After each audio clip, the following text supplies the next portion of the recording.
Good morning. I know you can hear me back there. Can you see me back there? Good.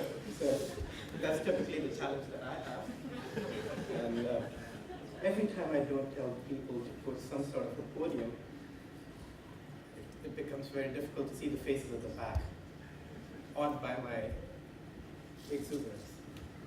So let me talk about performance. All of you in this room have definitely owned a product that my company has made. Some, maybe multiple. And all of you, sometime or the other in your life, have cursed my company directly or indirectly. So first and foremost, apologies for that. That said, I come on the neutral ground with you, and I will share with you how we, as a bunch of engineers, have started to look at things differently.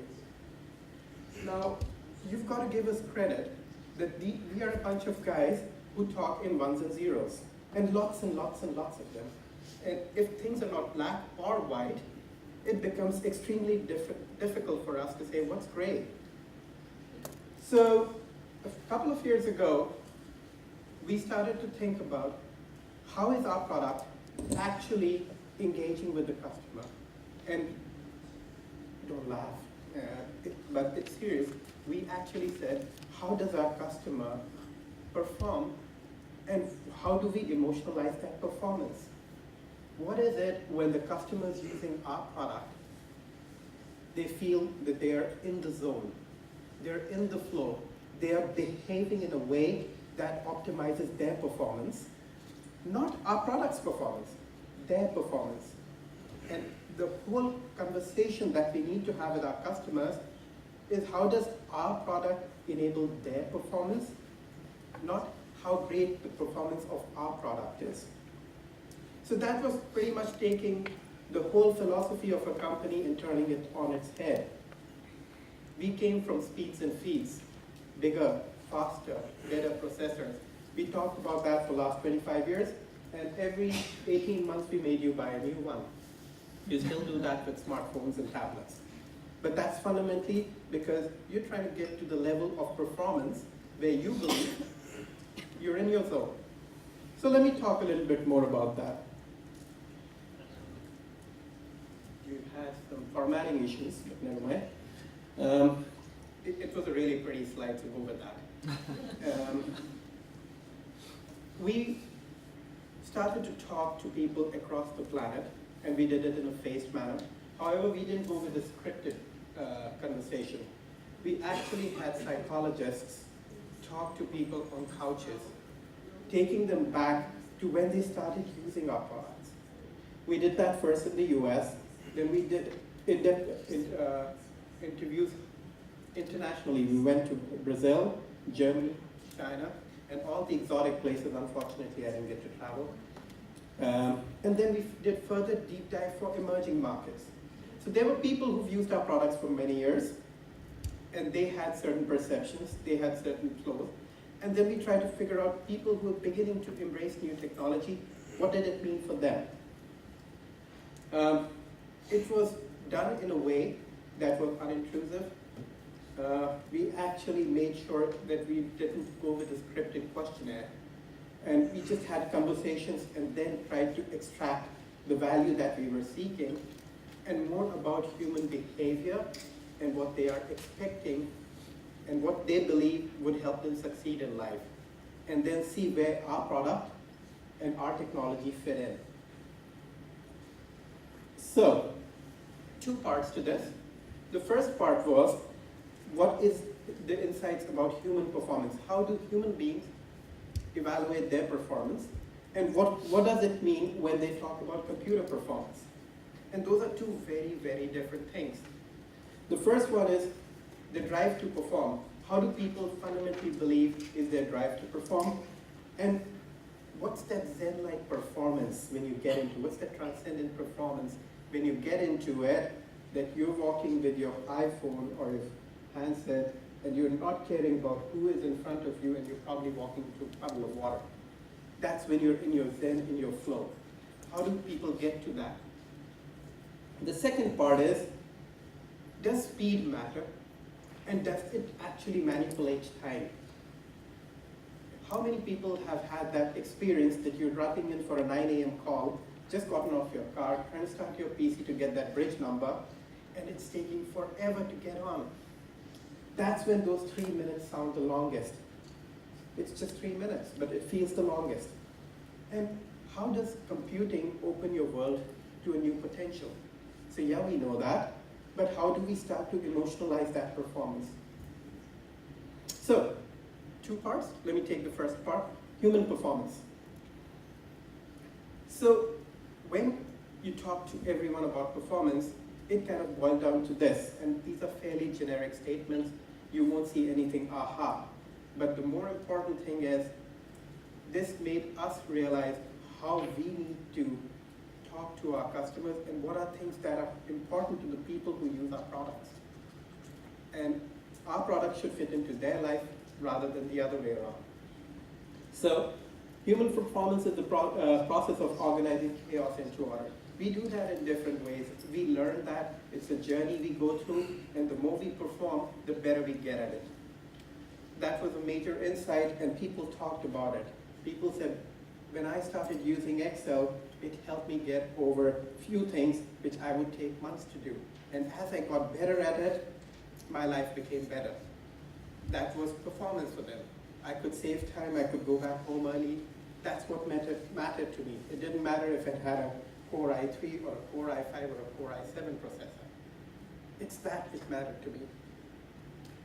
So the second thing is, as I learned a process, I overcame my chaos. The faster I can get to what I need to do, the easier the process, the better it is. If you've been using an iPhone for a very long period of time, and suddenly you start to use an Android phone, the biggest barrier you have is learning the new process. You're learning the new method. And how do you start to streamline that? How does your performance go over in the first 30 days of using a new handset or using a new processor and moving from PC to a Mac? That changes a person's perception of performance. And that's important to acknowledge. The third one was, performance is a discipline, and it's a journey. It's not a single event. I can't do one great presentation and say, booyah, I'm good at it. I got to do it consistently. I got to be good at it. I need to continue doing that. And that's what people realize. And that's what came out. And we need to be consistently delivering that. Understanding that insight, taking that and saying, hey, this is what matters to our customers. A couple of other things. It's a way to prove to others that I'm great. It's also a self-reassurance. Different cultures, different meanings. But for a lot of people, approval is a drug. Actually, for all of us. You guys give me a great feedback, I'll say, great, I'll do it again. You guys give me a lousy feedback, I say, oh, these guys didn't really understand what I was saying, I'm not going to do it again. So, approval is a great drug. Everyone needs it. How we do it differs by cultures. So the Germans, the Brazilians, and the Chinese need self-approval. But they tend to seek their own performance from those who dole out the approval. And that's important. So they look up to people, they need that approval. The Americans and the Indians, on the other hand, they're among themselves.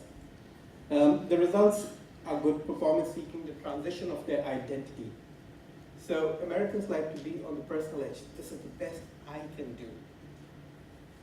It's a very individualistic behavior, and that's what performance means. So when we start to communicate, when we start to talk about what things are important to people, how we respond, how we engage with them, changes dramatically.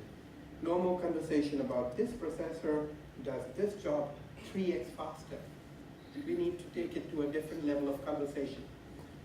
The same thing is, in Brazil, China, and Germany, performance did not seem to be part of customer transformation. And we need to validate that. There have been further research which is being conducted right now. This was the more important flow, and it actually took us a long time to embrace this. And this is when you have that Zen-like experience with your machine. When you're working and you've got some ideas flowing through your head and you want to put that on paper or you want to put that into your machine as fast as possible. And PowerPoint doesn't open, or it's slow, or you see that blue wheel of death rotating on your screen. How does that make you feel? That's stopping your flow. How do we get that flow going, and how do we make sure that you're able to do it effectively? When you're able to do things quickly, you're able to get mastery over your chaos. And that's what people are seeking. That's why you see some people wanting to stick with the handset or the software which they have. I love my iPhone because I can do all of these things so seamlessly. I have got my mastery over my chaos. That's why I stick to that. It's an important insight for us to embrace. That if people are doing that, then they're in a good place. And it gets out their natural instinct. I'm able to walk and talk and do, type out my SMSs, or get my commands going on my phone or my PC. Brilliant. There are people who type and listen to phone calls and do multitasking on their PC. Brilliant. That's when you're working with your natural instincts. And the more we can keep you there, the better it is. 3, and most important, it comes out of self-confidence. And again, big realization for those who've been in this world, but for engineers like us, it was, okay, and how do we qualify that? And it's, it doesn't happen on random. And then we have to take engineers through the fact that when you did your first chip design, it took you 6 years. Then you did it in 3 years, then you did it in 18 months, and now you're able to do it in 6 months. And we wish it would get faster, but you somehow seem to say no. But that's what it is. And that, embracing that as a culture in Intel helped us talk in a very different way, helped us think about our products in a very different way. So that's one part that we talked about, computer performance. How do people actually view computer performance? So we have our opinions, but those are not necessarily endorsed by our customers. And we needed to make sure what we understood as our performance was actually understood and felt the same way by our customers. The first thing that we realized what a computer means for a customer is, it's a portal that transports people from their everyday lives. And it seemed almost unbelievable. What does this mean? And then we started to dig a little more. So when people are performing well, or playing a game, or engrossed in some activity over their machine, time seems to flow very quickly, or vice versa. During these moments when the computer is responsive, it creates a separate sense of reality. You feel empowered, you're doing it, your ideas are flowing, and things are happening. If that journey, if that flow breaks, that's when you realize that the performance is not up to your standard. People do not look at the performance of a computer when it's doing a great job. It's when it breaks down that you say, hey, my computer is not performing to my expectation. And it doesn't matter what processor or what software it has, it's not what I want. It's not the performance that I'm seeking. And that's the big realization for us. So, speed is not a rational measurement. We've worked for 20 years talking about speeds, faster, better. That's not the rational performance that the customer is seeking. As long as it works at my pace, as long as I'm able to get my things done without it interrupting or breaking down or slowing down, I'm in a good place. That's why some people are happy with a computer which is 4 years old, because that works at their pace. However, there are some people who could have the latest machine and still not be up to their speed. And that is an important realization for us.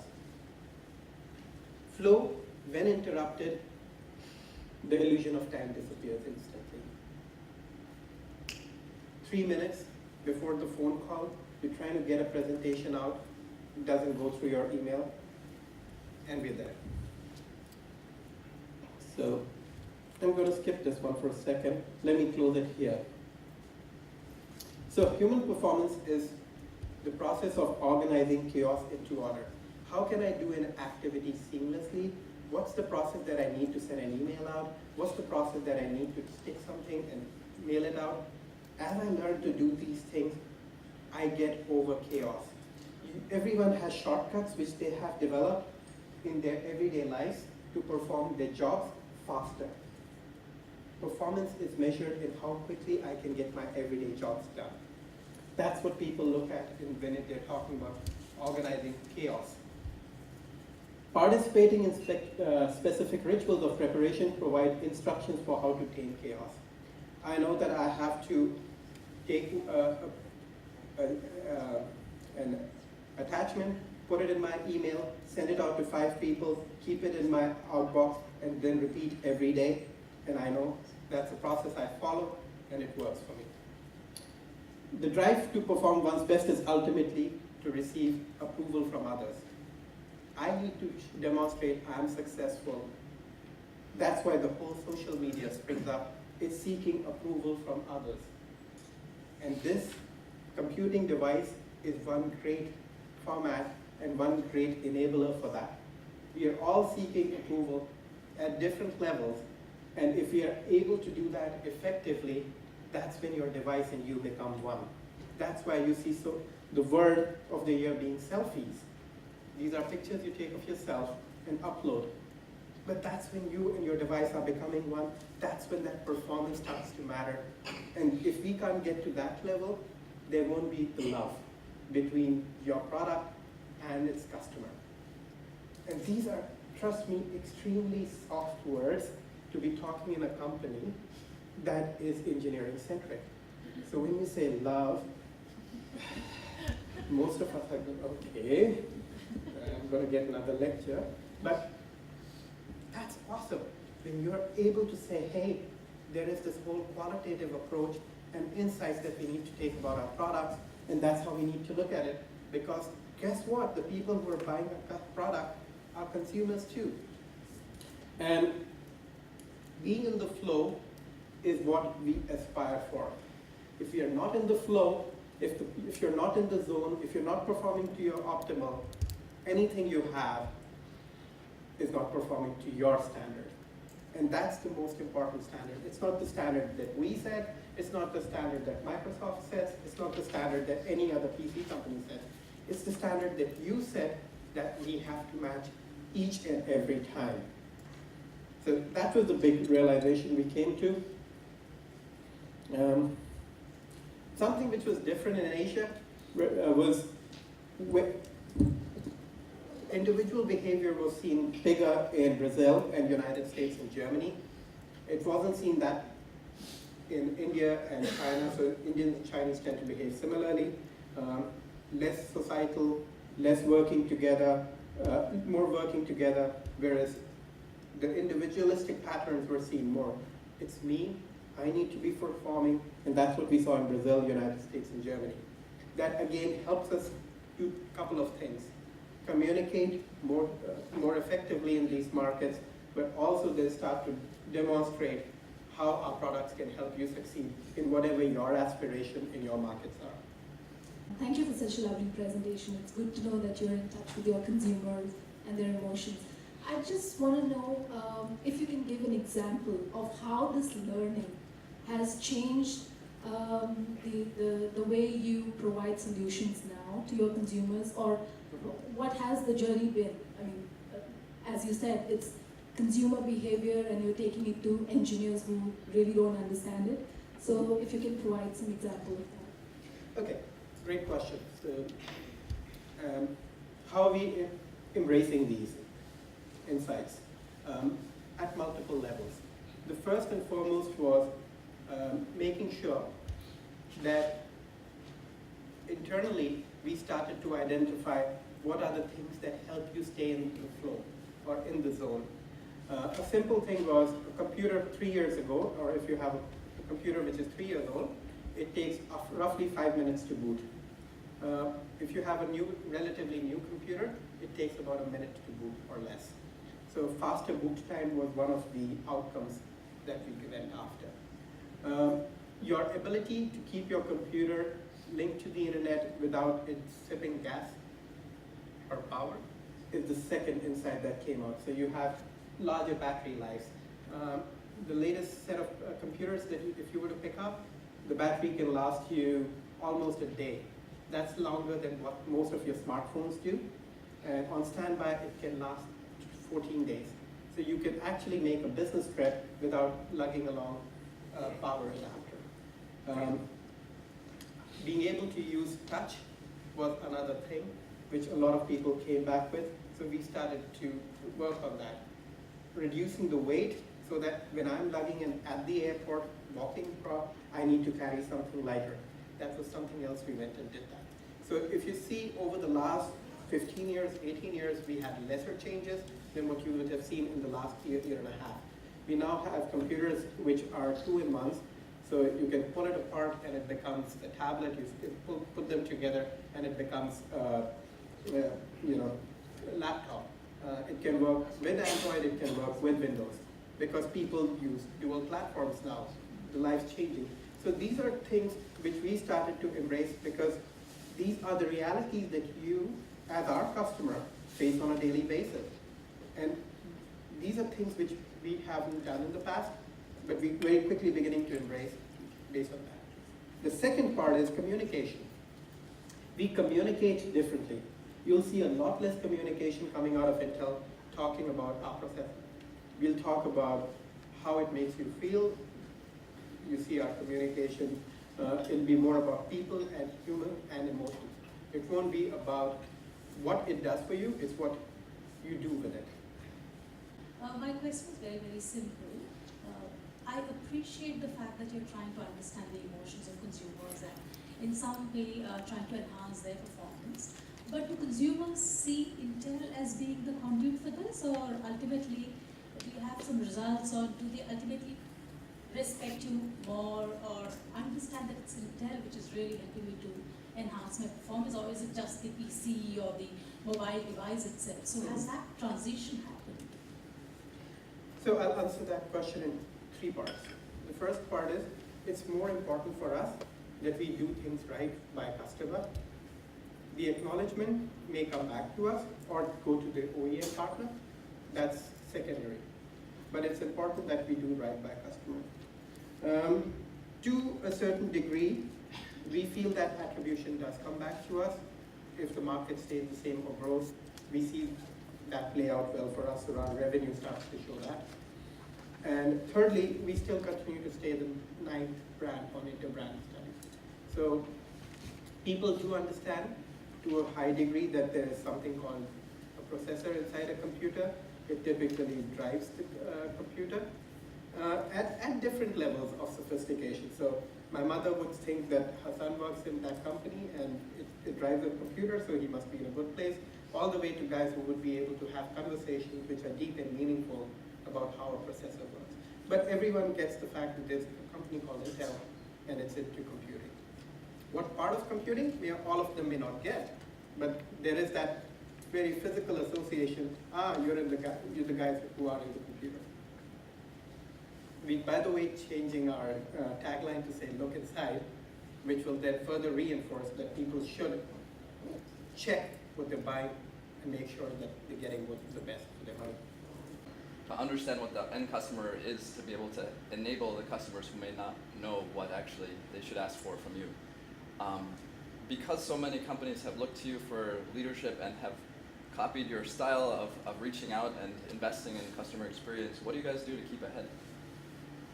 So there are 2 things I'll talk about. We've started looking at something called sensing. And sensing is how do we start to catch trends, signals, and whispers earlier. So whispers are something which you hear in some parts of the world. Signals are something which are clearer whispers, and then trends are what we assume a signal will become 18 months downstream. But it's extremely important to catch the whispers, which then turn into signals, which then turn into trends. So we're trying to get earlier into the human psyche and start to see anthropologically where this will evolve. And that's a whole different conversation where I could take half a day to talk about. But that's the direction we are headed. More importantly, what we're trying to do at the local level is make sure we go social, local, mobile. And what we mean by that is, how can we be socially relevant in a location and use mobile as a platform to get us there, both in terms of catching the conversations that are happening, and then enabling the sales and making sure that we're connecting to the customer at that level. But those are two things that we are aggressively pursuing for the next 18 months to 24 months.